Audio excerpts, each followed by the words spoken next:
அதாவது ஒரே வரையில் சொல்லுன்னா போன 2021 தேர்தலில் ஹீரோன்னு சொன்னாங்க. இப்போ ஹீரோ மட்டும் இல்லை, ஹீரோயினே இதுதான். ஹீரோயின் திட்டம், ஹீரோயினுடைய வாக்குறுதி தான் திமுக திட்டத்துக்கு. ஏதாவது டவுட் இருந்தால் நீங்கள் கேட்கறதா கேட்டுருங்க, நான் அப்புறம் தெரிவிப்பேன். அறிக்கை வெளியிட்டாலும் என்னங்க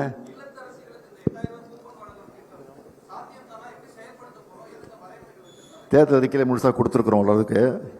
அது எப்போதுமே ஆட்சிக்கு வந்தது பிறகு அதுக்கு உரிய விளக்கங்கள்லாம் கொடுப்போம்.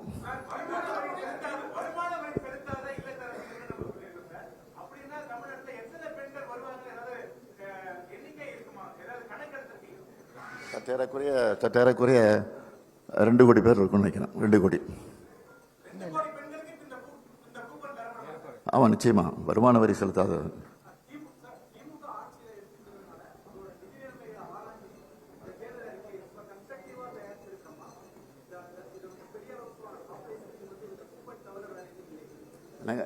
புரியல.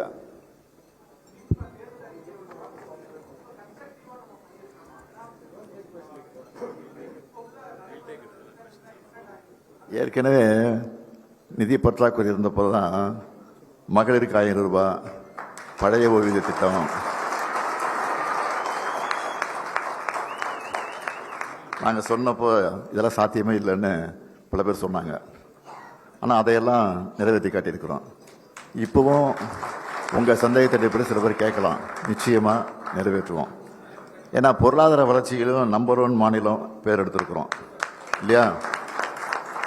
அதனால தான் கல்லூரி மாணவர்களுக்கு 1000 ரூபாய், சொல்லாத திட்டம், சொல்லாத வாக்குறுதி. அது கல்லூரி மாணவிகளுக்கு 1000 ரூபாய், லேப்டாப்பு, இதெல்லாம் சொல்லாத திட்டம், காலை உணவு திட்டம், சொல்லாத திட்டம், இப்படி பல திட்டங்கள் நிறைவேற்றிருக்கிறோம்.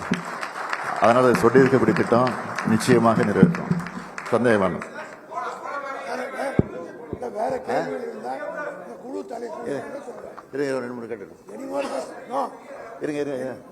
குழு கேட்டா சொல்லிடுவாங்க. குழு தலைவர் பதில் சொல்லுவாங்க.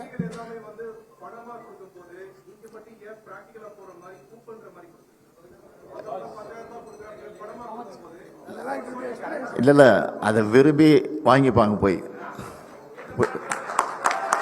என்ன வேணுமோ அதை வாங்கிக்கிறது. பணமா கொடுத்தோம்னா, அதாவது ஒரே வரையில் சொல்லுன்னா போன 2021 தேர்தலில் ஹீரோன்னு சொன்னாங்க. இப்போ ஹீரோ மட்டும் இல்லை, ஹீரோயினே இதுதான்.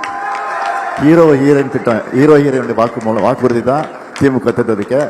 மேற்கொண்டு ஏதாவது இந்த நிதி அறிக்கையில் சந்தேகம் இருந்ததுன்னா அதனுடைய தலைவர் இருக்கிறாங்க, குழு உறுப்பினர் இருக்காங்க, அவங்க உங்களுக்கு விளக்கம் சொல்லுவாங்க. நீங்கள் கேட்டு தெரிஞ்சுக்கங்க. நன்றி, வணக்கம்.